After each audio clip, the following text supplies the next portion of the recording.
ഒരു കാലത്ത് കൃഷി ചെയ്താൽ ജീവിതം മുഴുവൻ കഷ്ടപ്പാടാണ് എന്ന് ആളുകൾ പറഞ്ഞിരുന്നു. പക്ഷേ ഇന്ന് അതേ ആളുകൾ ലക്ഷങ്ങൾ മുടക്കി കൃഷിയിടങ്ങൾ വാങ്ങുകയാണ്. എന്താണ് ഈ മാറ്റത്തിന് പിന്നിലെ കാരണം? കൃഷിയിൽ ശരിക്കും ഇത്ര പണമുണ്ടോ? അതോ നമ്മൾ കാണുന്നത് വിജയകഥകൾ മാത്രമാണോ? സത്യം എന്താണെന്ന് നോക്കാം. എന്തുകൊണ്ടാണ് ആളുകൾ വീണ്ടും കൃഷിയിലേക്ക് തിരിയുന്നതെന്ന് നിങ്ങൾ ചിന്തിച്ചിട്ടുണ്ടോ? ഒന്നാമത്തെ കാരണം ഭക്ഷണം. ലോകം എത്ര മാറിയാലും AI എത്ര വളർന്നാലും മനുഷ്യന് ഒരു ദിവസം 3 നേരം ഭക്ഷണം വേണം. ഭക്ഷണത്തിൻ്റെ ആവശ്യം ഒരിക്കലും അവസാനിക്കില്ല. അതുകൊണ്ട് കൃഷിക്ക് എപ്പോഴും പ്രാധാന്യമുണ്ട്. രണ്ടാമത്തെ കാരണം ജോലി മടുത്തു. രാവിലെ 9 മണി മുതൽ വൈകുന്നേരം 6 വരെ ജോലി, ട്രാഫിക്, സമ്മർദ്ദം, ടാർഗറ്റുകൾ. ഇതിൽ നിന്ന് മാറി സ്വന്തം ബോസാകാൻ പലരും ആഗ്രഹിക്കുന്നു.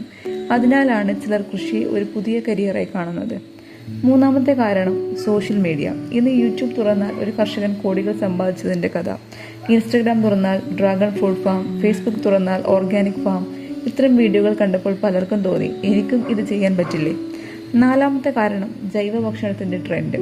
ഇന്ന് ആളുകൾക്ക് രുചി മാത്രം പോരാ, ആരോഗ്യം കൂടി വേണം. വിഷരഹിത പച്ചക്കറികൾക്കും പഴങ്ങൾക്കും കൂടുതൽ വില കൊടുക്കാൻ പോലും ആളുകൾ തയ്യാറാണ്.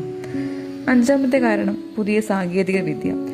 Drip irrigation, poly house, solar pump, ആധുനിക യന്ത്രങ്ങൾ ഇവ ചില കൃഷികളെ കൂടുതൽ എളുപ്പവും കാര്യക്ഷമവുമാക്കി.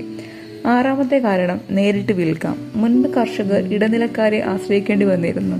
ഇന്ന് വാട്സപ്പ്, ഇൻസ്റ്റഗ്രാം, ഫേസ്ബുക്ക് എന്നിവയിലൂടെ ഉപഭോക്താക്കൾക്ക് നേരിട്ട് ഉൽപ്പന്നങ്ങൾ വിൽക്കാൻ സാധിക്കുന്നു.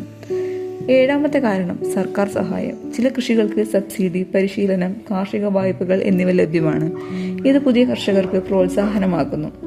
എട്ടാമത്തെ കാരണം സ്വന്തം നാട്ടിൽ ജീവിക്കാം.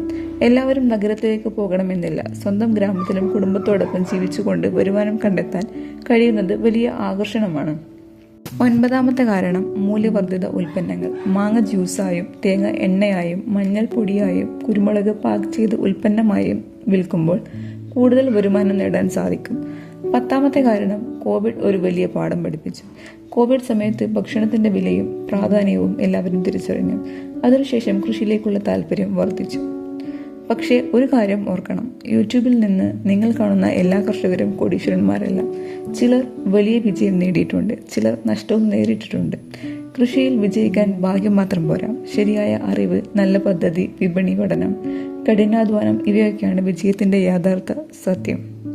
അപ്പോൾ നിങ്ങൾക്ക് 5 ലക്ഷം രൂപയും 1 ഏക്കർ സ്ഥലവും കിട്ടിയാൽ ഏത് കൃഷിയാണ് തുടങ്ങുക?